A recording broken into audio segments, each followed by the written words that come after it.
synes, det er fedt. Pludselig var man med i en skabende proces. Altså. Så er der også en, der bruger den. Velkommen.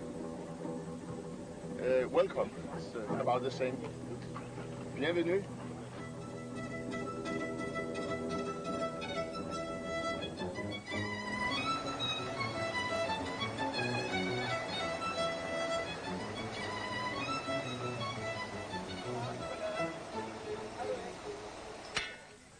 Det er den 2. august 1999.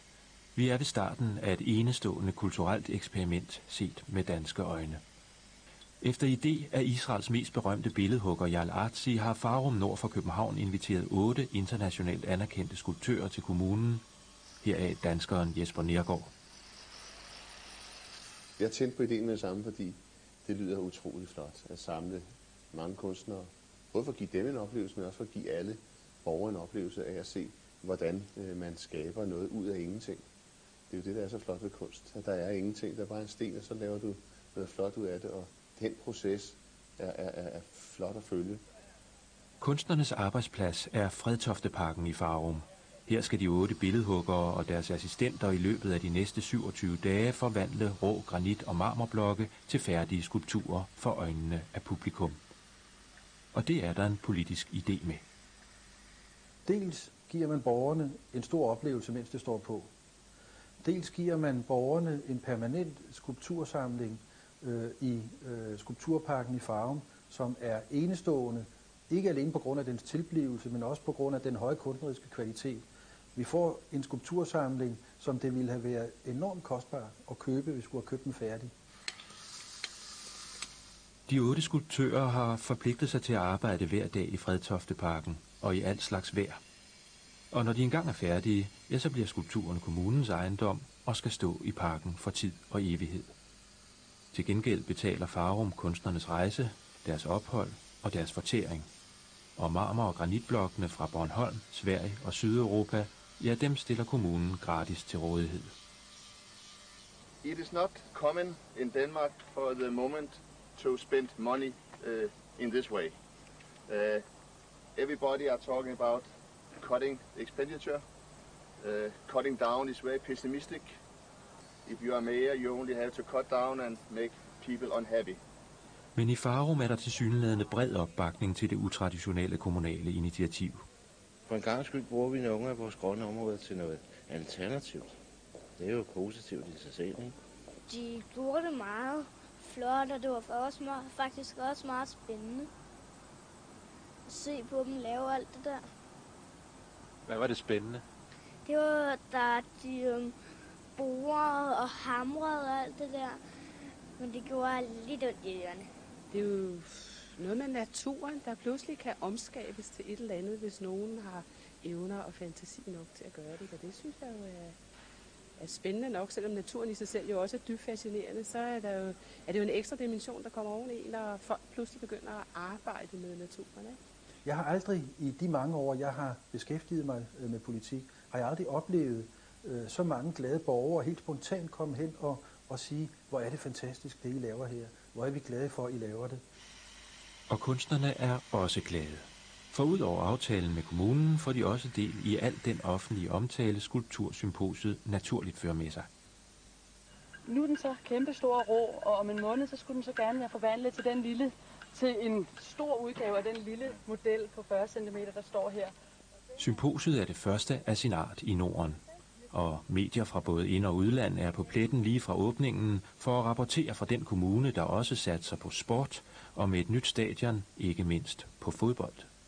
Nu har jeg generelt en holdning, enten det er sport, eller det er spejder, eller det er kultur, at det er noget, som giver fællesskab mellem mennesker. Og er der noget, vi mennesker har brug for, så i en verden, hvor vi sidder med hver vores computer osv., det er også noget at være fælles om og glæde os over og dele. Og der mener jeg blandt andet, at kultur og skulptur, uden at jeg selv har sønderlig forstand på det, eller sønderlig indblandet i det, jamen så har jeg i hvert fald en fornemmelse for, at det er noget, som skaber en fælles glæde. Og det har vi også kunne se. Mennesker, som ikke kender hinanden, og nogen, som kender hinanden, de pludselig kommer så, nej, hvor er det dejligt, hvor er det spændende der. Hvor er det dog sjovt, at vi har noget til fælles. Her sidder 300 af de fineste hestehalehår. Og grunden til, at jeg kan få den til at hoppe så rasende hurtigt hen over strengene, det er fordi, jeg kun bruger hoppehår. Det er også derfor, violinen den er bedst til de gamle travere. Og i det hvide udstillingstelt i udkanten af Fredtofteparken manifesterer det folkelige fællesskab sig weekend efter weekend, når kendte musikere fra ind- og udland underholder Farumborgerne. I løbet af de små 4 uger i august lider skulpturen døden som finkultur, men genopstår sammen med de øvrige kunstarter som ægte folkelig kultur. Skulpturen i naturen fødes, og kunstnerne springer ud af deres lukkede atelierer og viser publikum, hvordan skulpturer bliver til. Den israelske billedhugger Yal Artzi er 53 år og har tidligere udstillet i Farum. Kommunen har købt 2 af hendes skulpturer. De står i dag foran byens kulturhus. Yal Artzi er født i Marokko, men emigrerede i 1966 til Israel. Artzi er Israels kendteste skulptør og står blandt andet bag mindesmærket for landets myrdede statsleder Yitzhak Rabin i Tel Aviv. Hun er initiativtager og koordinator på skulptursymposiet og laver selv denne skulptur, som nogen har kaldt Skyen. I am very happy when I see rain and snow, because in my country it's very, very hot and we don't have water. So for me, I find I am doing a clown with rusty pipes, huge clown. He will be like a get up, and I looked for a granite, red granite, who will have a color of the same rust. And so before I have an idea, and after I look for the stone.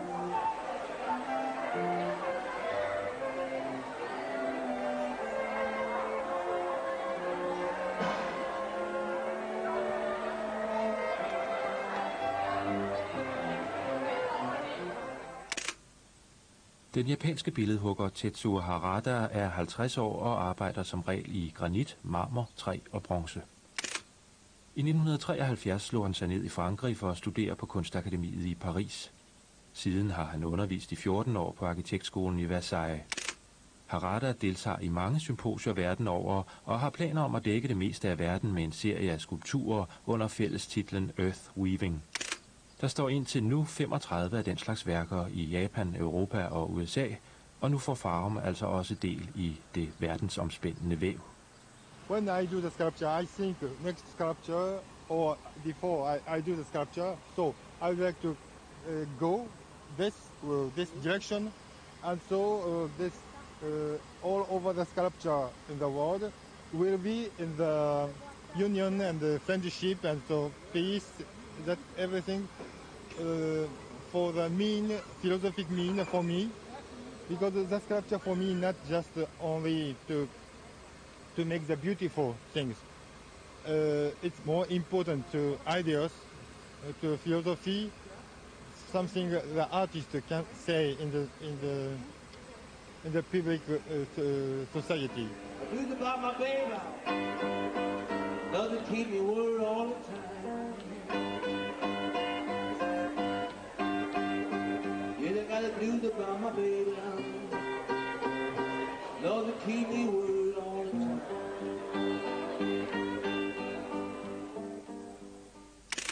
Den svenske billedhugger Paul Svensson er 49 år. Han bor og arbejder skiftevis i Göteborg og i sit sommerhus på den svenske vestkyst. Han er uddannet på Kunsthøjskolen Valand i Göteborg i årene 1979-84, men har også en uddannelse som byplanlægger fra Universitetet i Göteborg. Det foretrukne arbejdsmateriale er natursten, ikke mindst bohusgranit, som han kan finde lige uden for sin egen dør. Hans skulptur i Fredtofteparken hedder Øjne. I would like to make balls that have a strong feeling of directions, because the ball, you know, it's not, it don't have any direction at all. It's just going into the center, the gravity. But I was thinking, can I make a ball which have a strong direction? And I thought immediately of the eye. It's pointing out, so I'm making 2 eyes who are looking into the sky, to the universe and to eternity. So therefore I put the lens. The lens is outside the ball, so it's sticking out in one direction, which gives it, I think, a very strong feeling of direction.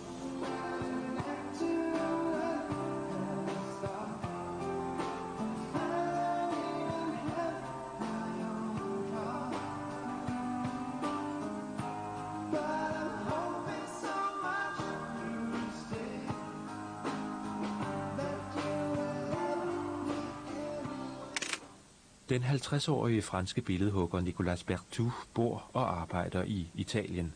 Han laver som regel store og monumentale værker. Han har specialiseret sig i skulpturer og vandkunster, der skal fungere som udsmykning i større bygninger eller på offentlige pladser. Han går meget op i, at hans værker kan integreres i de omgivelser, de skal fungere i. Derfor arbejder han i mange forskellige materialer.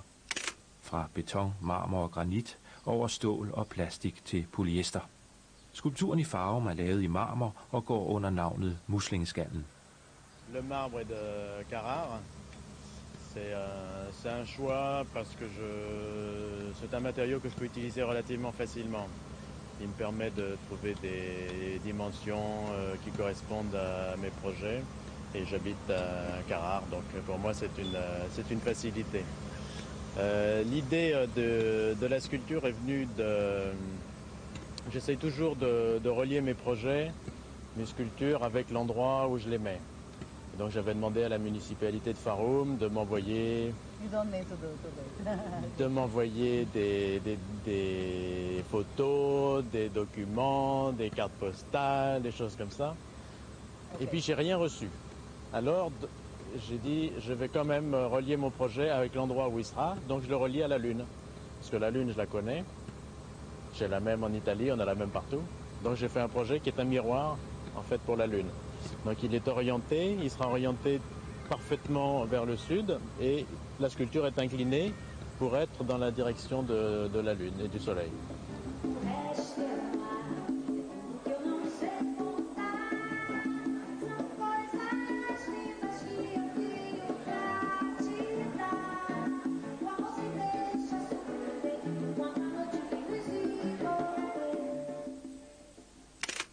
Den tyrkiske billedhugger Kemal Tufan er med sine 37 år den yngste af kunstnerne i Fredtofteparken. Han fik i 1984 afgang som civilingeniør fra det tekniske universitet i Istanbul. Senere har han taget eksamen som skulptør fra Mimar Sinan Universitetet i 1994. Kemal Tufan kombinerer ofte mange materialer. Han har udført skulpturer i granit, marmor, bronze og træ, og har vundet 3. præmien i en konkurrence om isskulpturer i Finland. I Farum hedder hans værk Tyren. Every country must have a bull culture, and like in Denmark also, Spain, the Crete and the Turkey in Anatolia. So the main idea, if you see the horns, it gives you the idea of power and the energy and also the productivity. So this was the main idea, that take the raw and the natural stones and keep them as natural as it is, and just put the horns and then make them sculpture to take the power and the energy out of the stones. So the stones become sculpture. You know I've been away for such a long time, but now baby can get you off my mind. Come on, child, come on. And don't you know, baby, just for you I'm singing this song. Well, if you love me like I love you, we can do all the things that we used to. Det er en smagssag, om den 51-årige billedhugger Junichi nu er japaner eller dansker. Han er født i Japan og har gået på billedhuggerskolen på Kunstuniversitetet i Tokyo, men siden 1973 har Jun boet i Danmark, hvor han blandt andet har været elev på Kunstakademiet i København under professor Svend Vig Hansen. Juns skulpturer bærer dog stadig præg af japansk havekunst. Til Farum udfører han en japansk lygte med tilhørende havebord og 8 siddepladser i sten som en gestus til de 8 kunstnere. I want to make some place for to sit down and to away from the busy daily life and sit down and to be quiet and calm and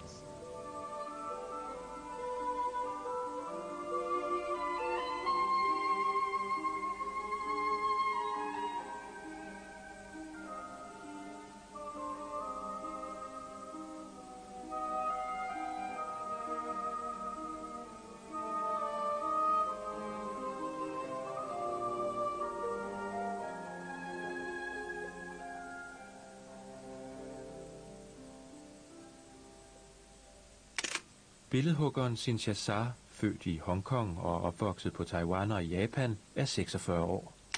Hun er blandt andet uddannet fra Columbia University i New York, men bor i dag i Italien. Cynthia Sarr arbejder især med marmor som materiale. Hun får sine idéer fra naturen og starter som regel sit skulpturarbejde med at tegne en råskitse, for derefter at lave en model i ler. Til Farum udfører hun en marmorskulptur, som går under navnet De Legende Bølger. For myself, I like the sculpture to be part of the landscape and not too intruding. And so I made these soft forms. That's any case, I like soft forms. And so that the children, people can sit on it and are not afraid to climb on it. And it becomes part of the landscape without being aggressive.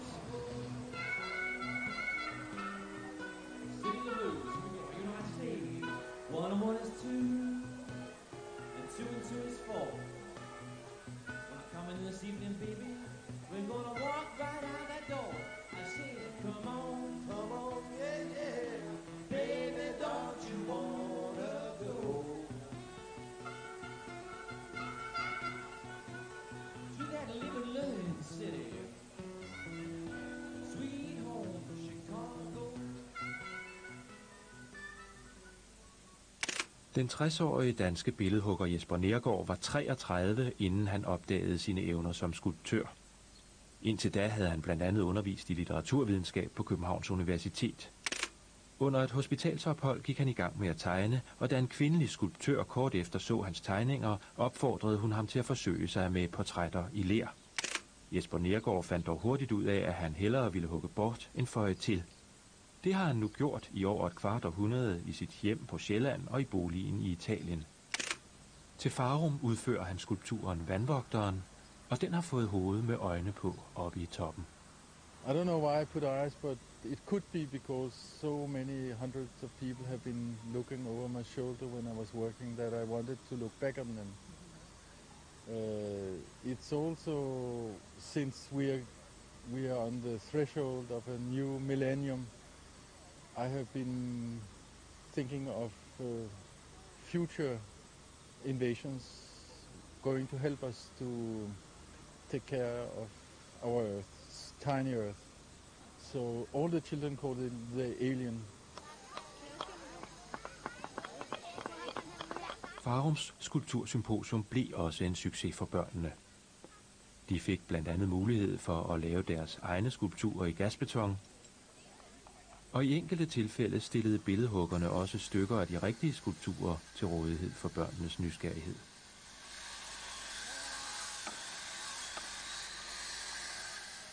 Hvem var det, du fik lov til at hjælpe? Det var en svensker, som lavede nogle øjne, der var meget. Det var, synes jeg personligt selv, var nogle af de flotteste skulpturer.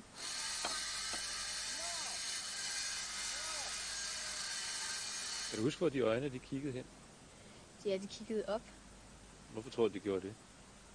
fordi de synes fuglene var flotte.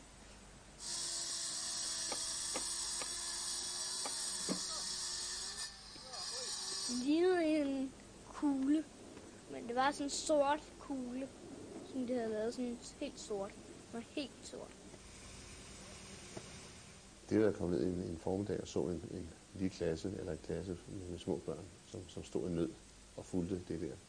Og se og opleve, at de små børn lige pludselig også fik en fornemmelse af, hvad kunst var.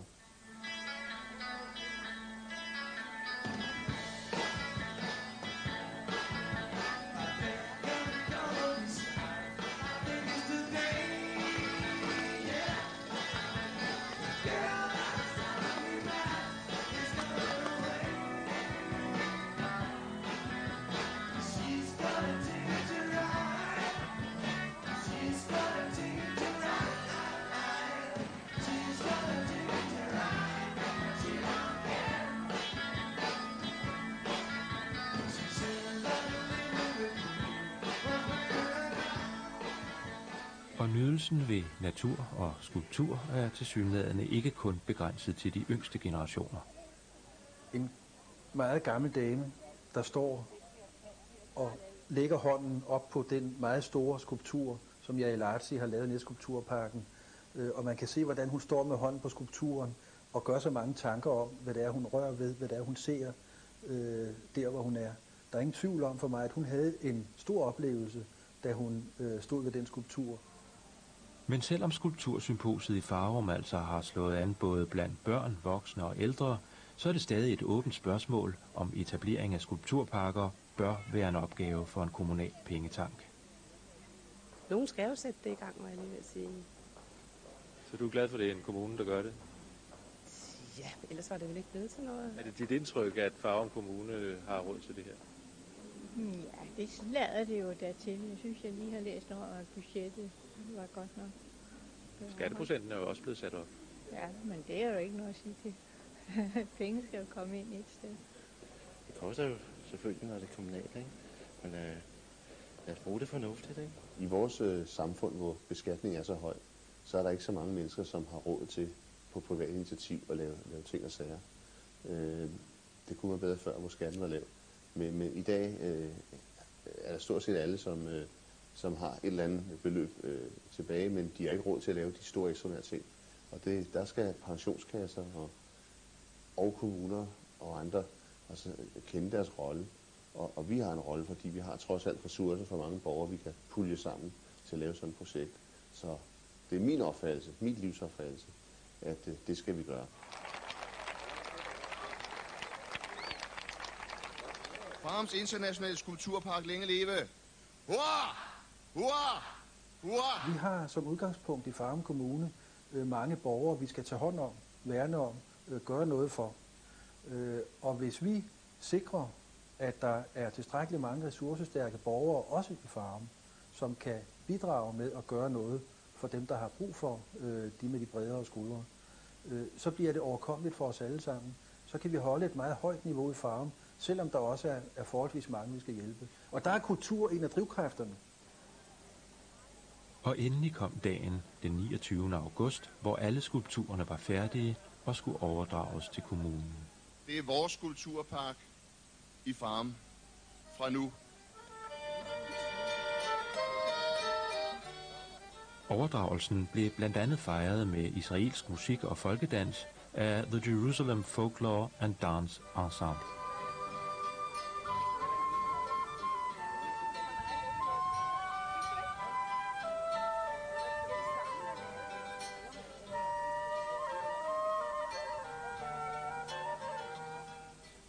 Og der blev holdt takke- og afskedstaler.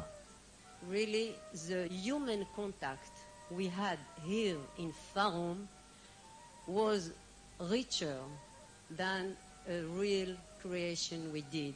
This is a creation. Is all what happened here in Farum. It was a miracle. Og publikum, ja, de kunne nyde det færdige resultat på den solrige søndag.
Man skal altså også have noget at glæde sig over.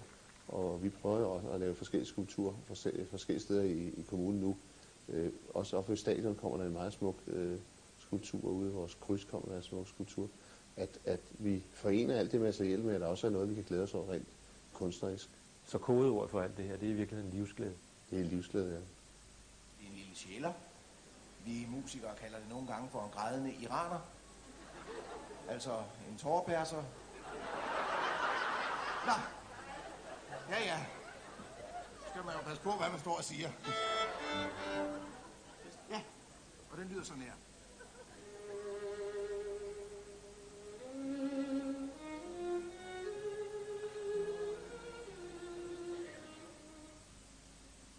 Og herude i Fredtofteparken er der nu gået 14 uger siden overdragelsen. Vi er i december 1999. Inden vinterens mørke og frost sætter en stopper for arbejdet, skal skulpturerne helst placeres på deres varige pladser i parken. Om det kan nås inden forår, ja, det bestemmer vejret, men planen er klar.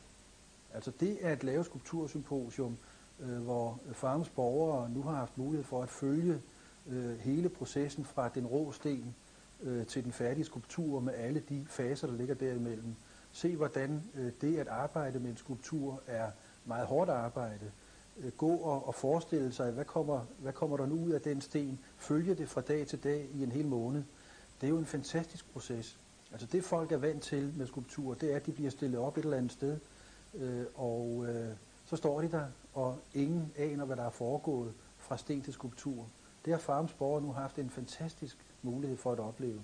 Det er det nemmeste at sige bare tak til alle. Så jeg vil selvfølgelig specielt sige tak til Hans Karen Nielsen og Sanne Jan og til Jalachi. Men der er så mange andre, at det er forkert at fremhæve nogen ret længe.